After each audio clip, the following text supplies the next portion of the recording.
معزز سامعین گرامی قدر، گزشتہ ہفتے میں پاکستان کے اندر ایک بڑا افسوسناک سانحہ ہوا۔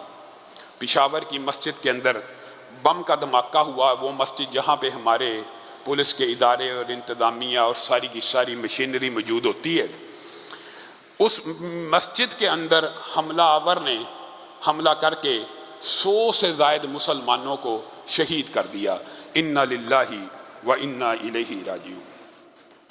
اب نازل کر تو عیسیٰ کو یا بیج ہدایہ مہدی کو، دیکھ دجال آزاد ہوئے اور پھولوں کے کیا حال ہوئے۔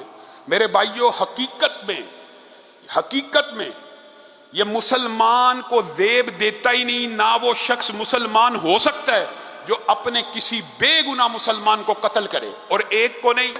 انہو من قتل نفسا بغیر نفس او فساد فی الارض فکأنما قتل الناس جميعا۔ جس نے ایک انسان کو قتل کیا، اس نے ساری انسانیت کو، ساری انسانیت سے مراد آدم سے لے کر قیامت تک کی انسانیت ہے۔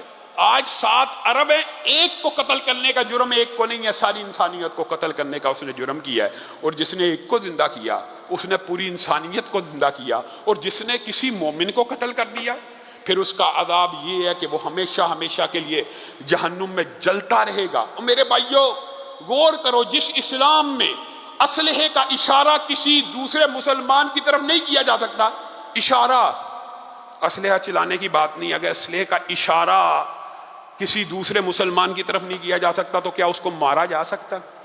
جس مذہب اور دین کے اندر آپ وضو کر رہے ہیں، کس کے لیے؟ اللہ کے لیے وضو کر رہے ہیں، اپنے آپ کو طاہر بنانے کے لیے وضو کر رہے ہیں، نماز کی تیاری کے لیے۔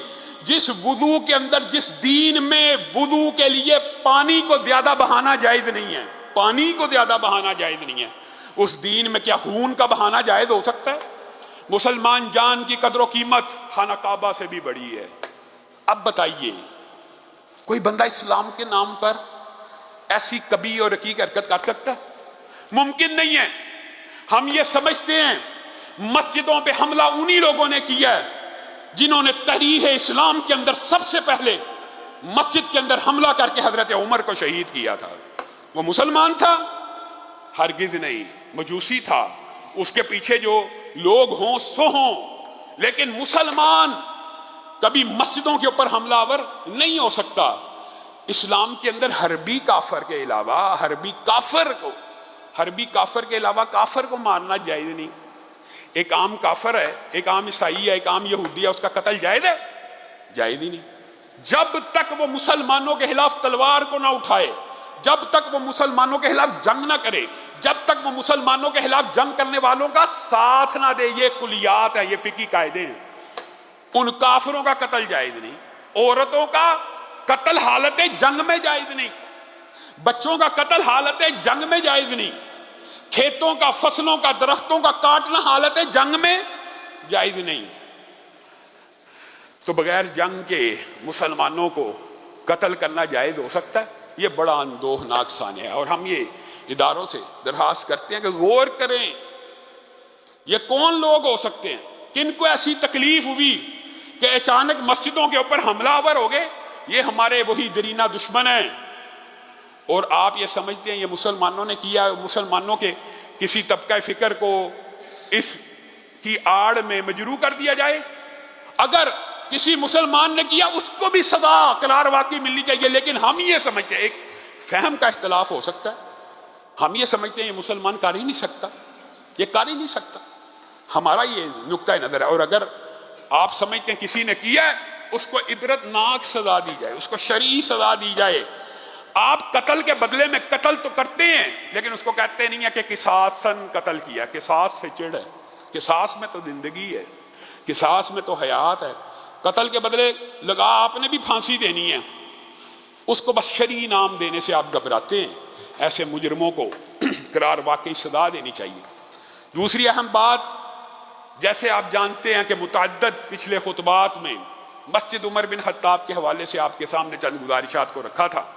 اللہ کے فضل و کرم سے پولیس اور انتظامیہ کے تعاون کے ساتھ، خاص طور پہ ڈی آئی جی افضال کوثر صاحب کے تعاون کے ساتھ، ایس پی وائس شفیق صاحب اور ڈیفنس کے ایس ایچ او رضوان لطیف صاحب کی بھرپور کاوش کے ساتھ یہ مسئلہ امن کمیٹی کے ثالثی مذاکرات کے ذریعے حل ہو گیا الحمدللہ۔ بور کی اجازت مل گئی ہے، بور ہو رہا ہے، بور تقریباً کمپلیٹ ہونے والا ہے، نمازیں جاری رہیں گی۔ اور یہ کسی گروہ کی فتح نہیں ہے، یہ امن کی فتح ہے، یہ قانون کی فتح ہے، یہ اصولوں کی فتح ہے۔ اور ایک بات میں ضرور کہنا چاہتا ہوں، مجھے دکھ ہوتا ہے کہ جب کبھی اہل سنت کے یہ مسالک آپس میں الجھتے ہیں، میرا دل دکھتا ہے۔ اللہ کی قسم ہمیں ایک دوسرے سے نہیں الجھنا چاہیے۔ ملحد، بے دین، سیکولر تماشا بناتے ہیں۔ آپ ذرا اس بات کے اوپر غور کیجئے، آپ بھی رسول اللہ کا کلمہ پڑھنے والے ہیں، ہم بھی رسول اللہ کا کلمہ پڑھنے والے ہیں۔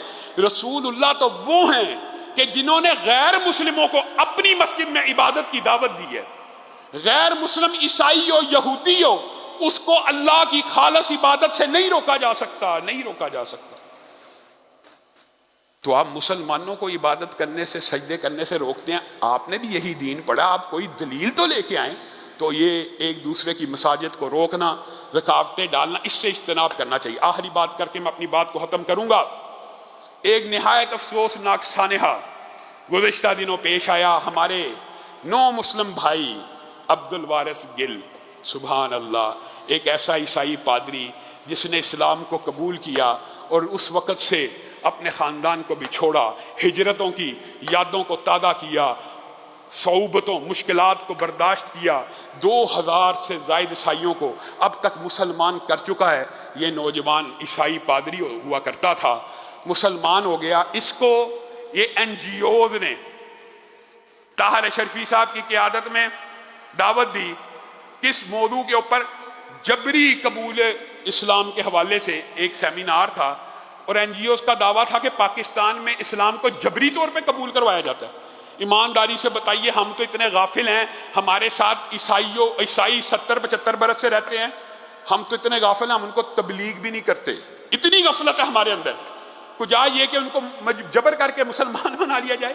اور ہم تو فریضہ جو ہے تبلیغ کا وہ بھی ادا نہیں کر رہے، اور آپ مسلمانوں کے اوپر یہ ایلیگیشن لگاتے ہیں کہ یہ جبر کر کے ان کو مسلمان بنا رہے ہیں۔